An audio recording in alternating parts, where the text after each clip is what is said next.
The real estate agent froze mid-sentence and looked at me like I was already supposed to know.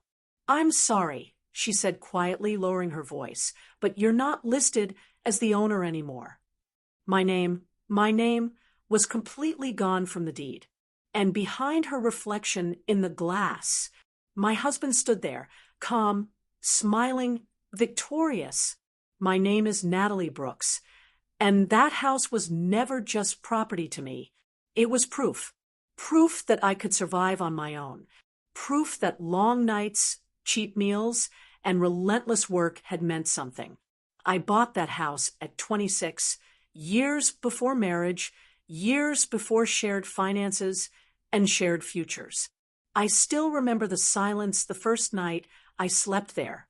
No furniture, no curtains, just a mattress on the floor and a sense of ownership so deep it felt sacred.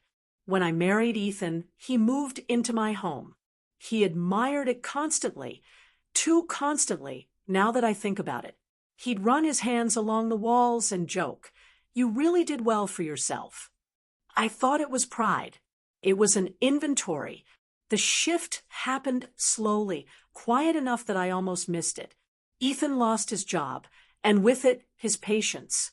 He began talking about long-term security and protecting assets. I didn't question it at first. I was busy traveling for work, trusting him to manage the household details. That's when the paperwork started appearing. Mortgage letters, refinance proposals, legal envelopes stacked neatly on the counter. He'd slide documents toward me while I cooked dinner or answered emails. "Just sign," he'd say. "It's routine." I noticed he always chose moments when I was distracted. If I hesitated, his tone changed. "Do you think I'd screw you over?" he'd ask, offended. So I signed. Then came the renovations. Ethan insisted we modernize the house, increase its value, he said. Contractors came and went. His mother started visiting more often, whispering with him in the kitchen, glancing at me like I was temporary. One night, half asleep, I asked, "Why does your mom keep asking about the house?" Ethan kissed my forehead. "She's just curious."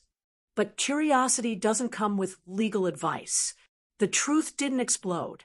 It collapsed. I went to the property records office on my lunch break, expecting reassurance.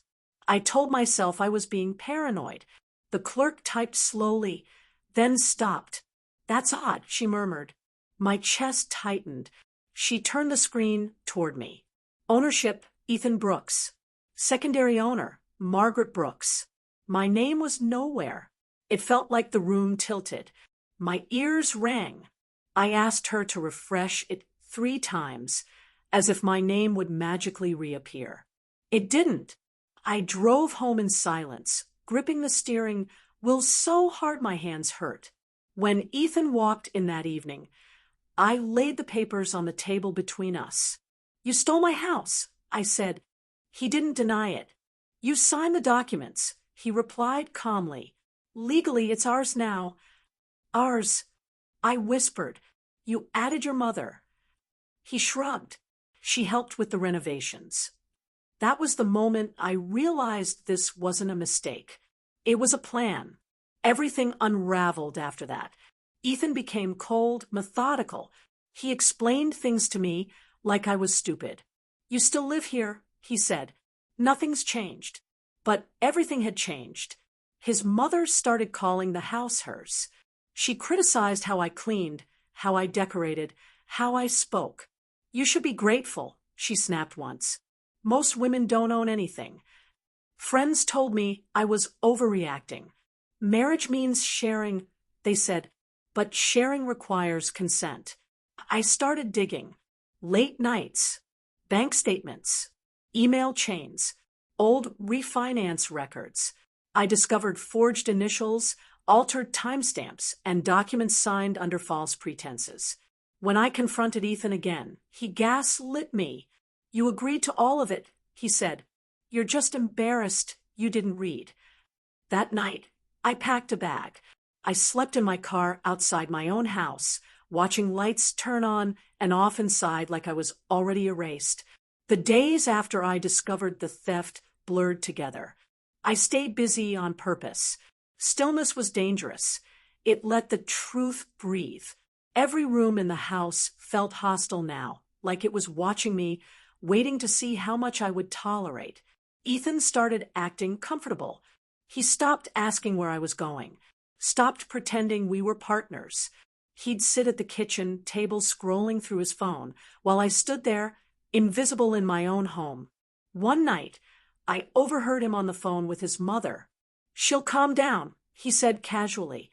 "She always does." Something inside me cracked at that sentence.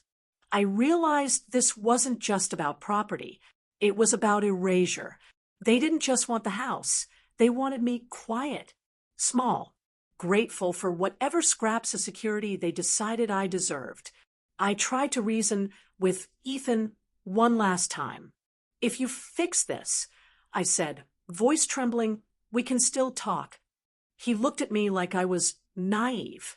"You don't have leverage anymore," he replied. That was the moment fear turned into resolve. I began documenting everything.